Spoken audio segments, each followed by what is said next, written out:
बिस्मिल्लाहिर्रहमानिर्रहीम। अस्सलाम वालेकुम स्टूडेंट्स, मेरा नाम है सैयद शुजात और आज का हमारा टॉपिक है एवोगैड्रो नंबर।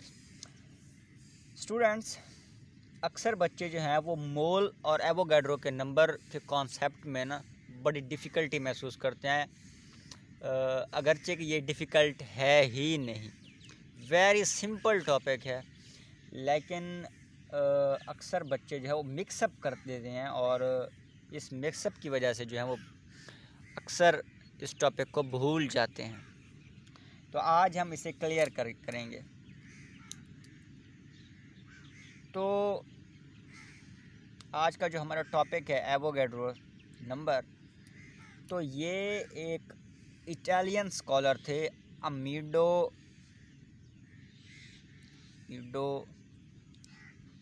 एवोगैड्रो, ठीक है जी।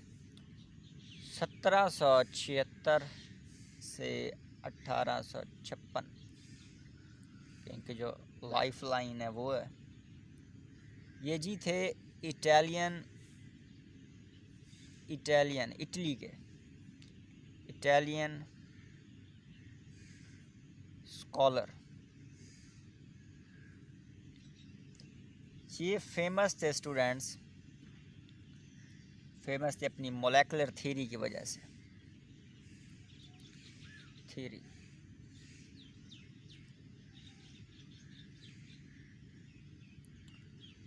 और जिसे कॉमनली कहा जाता है एवोगैड्रो लॉ, एवोगैड्रोस लॉ भी कहा जाता है। तो इसी में उन्हें ट्रिब्यूट करने के लिए जो नंबर ऑफ पार्टिकल्स हैं जो इन्होंने हमें बताए थे वो थे 6.02 क्रॉस 10⁻23 पार्टिकल्स जो हैं वो एटम्स भी हो सकते हैं, मॉलिक्यूल्स भी हो सकते हैं और फार्मूला यूनिट्स भी हो सकते हैं। इन तीनों को मैं कलेक्टिवली पार्टिकल से जो है वो कंसीडर करूँगा, ठीक है।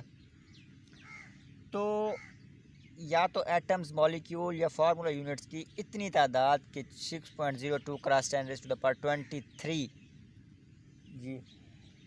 तो इसी नंबर को इन्हें ट्रिब्यूट खिराज तहसीन पेश करने के लिए एवोगैड्रोस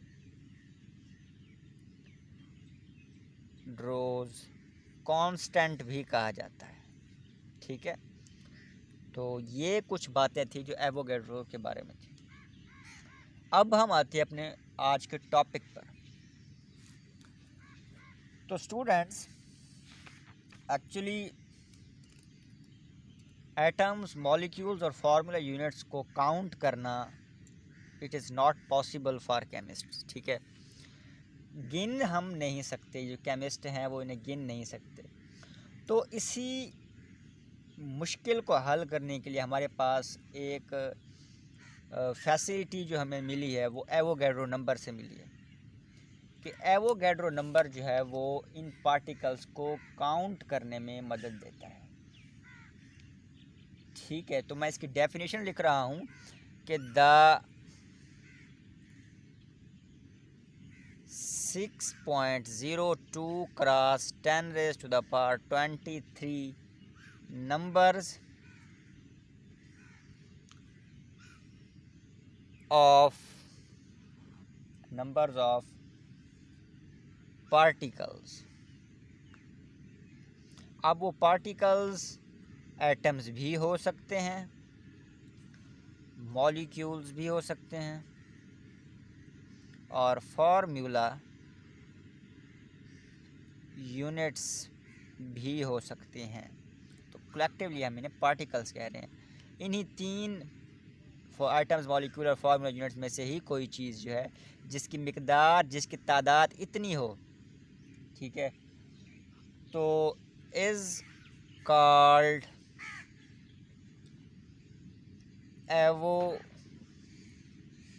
एवोगैड्रो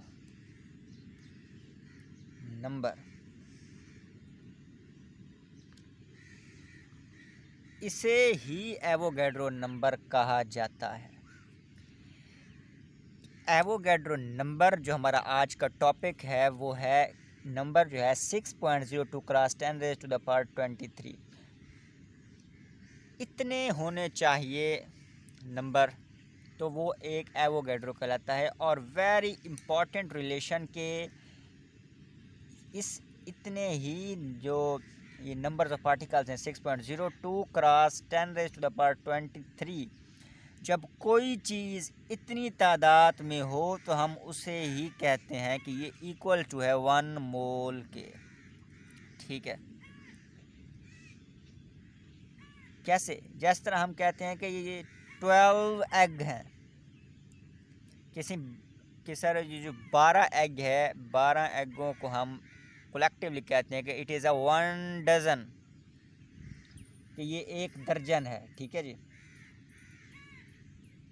या अब बनानास की बात कर लें तो जब 12 अंडों को हम कलेक्टिवली 1 दर्जन कहते हैं, तो जब कोई चीज़ इतनी मिकदार में होती है तो हम उसे कलेक्टिवली 1 मोल कहते हैं।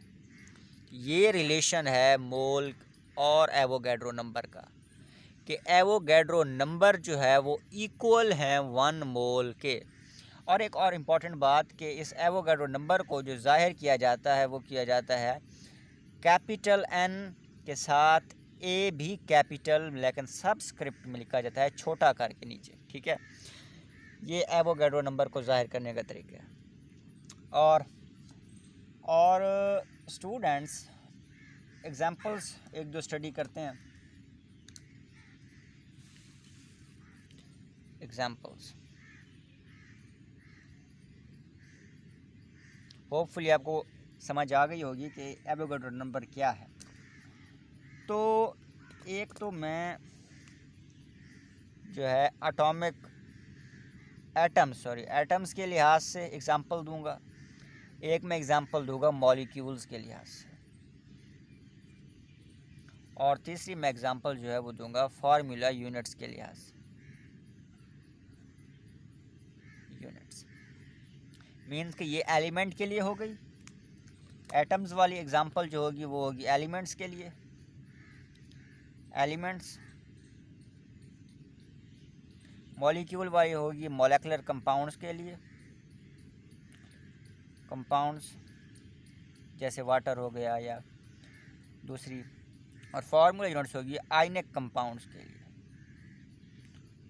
तो ये 3 एग्जांपल जो आपकी बुक में भी दी गई हैं वो मैं देने लगा हूँ।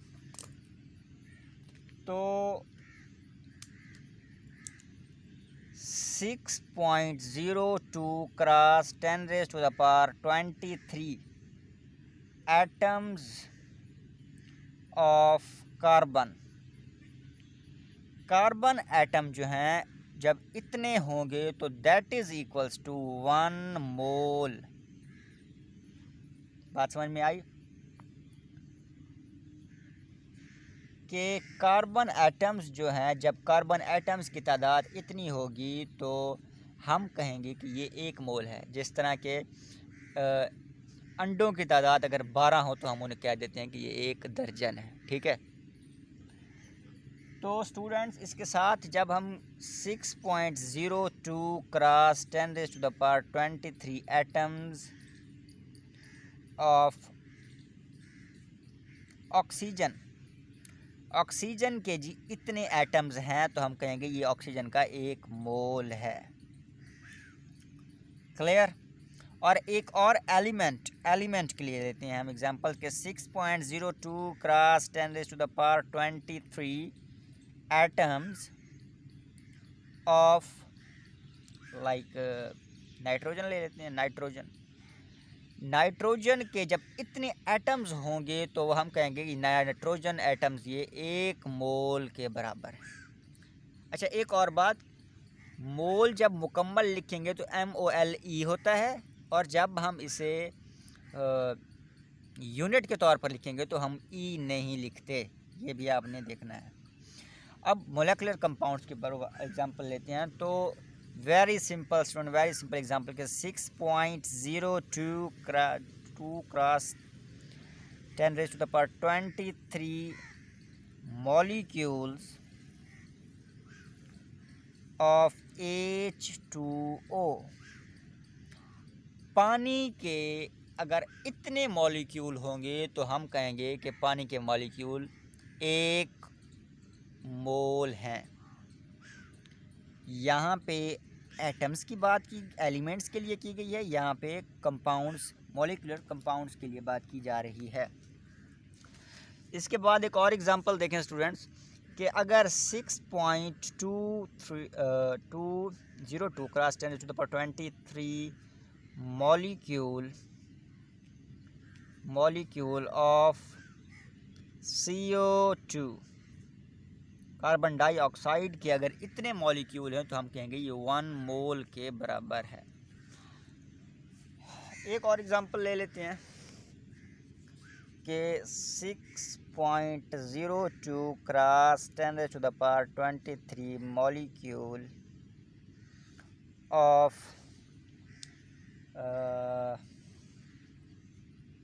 सल्फ्यूरिक एसिड ले H2SO4। जब सल्फ्यूरिक एसिड्स के इतने मॉलिक्यूल होंगे तो हम कहेंगे सल्फ्यूरिक एसिड 1 मोल के बराबर है। क्लियर? एलिमेंट्स के लिए एग्जांपल्स हो गई, मॉलिक्यूलर कंपाउंड्स के लिए हो गई। अब आयनिक कंपाउंड्स, तो आयनिक कंपाउंड जो आयन से मिलकर बनते हैं तो उनके लिए एग्जांपल लेते हैं कि 6.02 cross 10⁻23 formula units. Ionic compounds के फार्मूला यूनिट्स होते हैं। Formula units of ionic compound हम सोडियम क्लोराइड ले लेते हैं NaCl। तो ये बनेगा जब NaCl के फार्मूला यूनिट्स इतने होंगे तो ये हम कहेंगे कि 1 मोल के बराबर है। ठीक है जी। तो अच्छा, एक और एग्जांपल एक और ले लेते हैं जी कि 6.02 cross 10⁻23 formula units of magnesium chloride.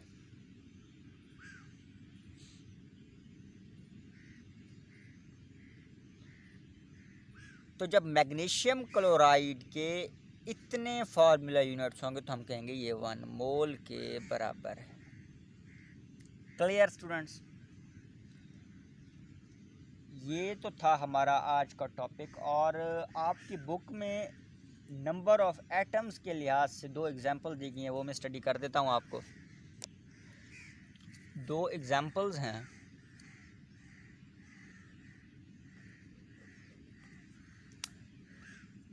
अच्छा, ये वाली एग्जांपल थोड़ी डिफ़िकल्ट है, डिफ़िकल्ट है, डिफरेंट है।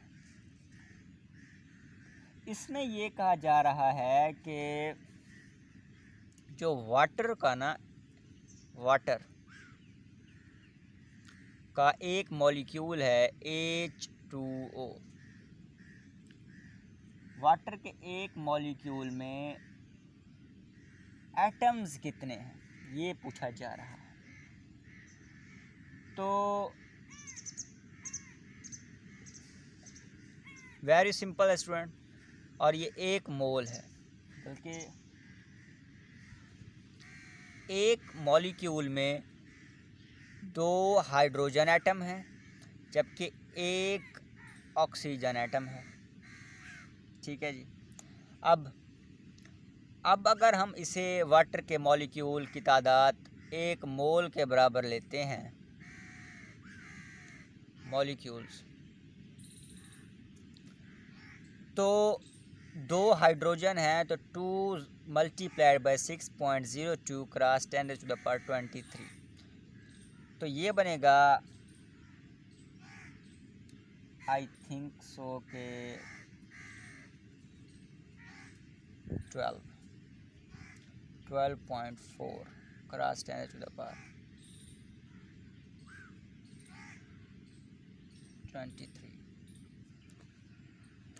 इतने हाइड्रोजन एटम्स हैं जबकि एक ऑक्सीजन का है तो ऑक्सीजन के एटम्स एक मोल वाटर के मॉलिक्यूल में इतने ही होंगे। तो इन एग्जांपल्स में ये बताया जा रहा है कि मॉलिक्यूल्स या आयनिक कंपाउंड्स में एटम्स की तादाद कैसे मालूम की जाती है। तो ये थी मॉलिक्यूलर कंपाउंड्स की एग्जांपल, और एक और एग्जांपल ले लेते हैं हम आयनिक कंपाउंड की।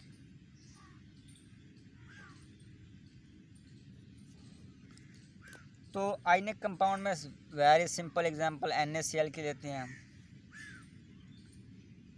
तो ये मिलकर बनता है फार्मूला यूनिट्स,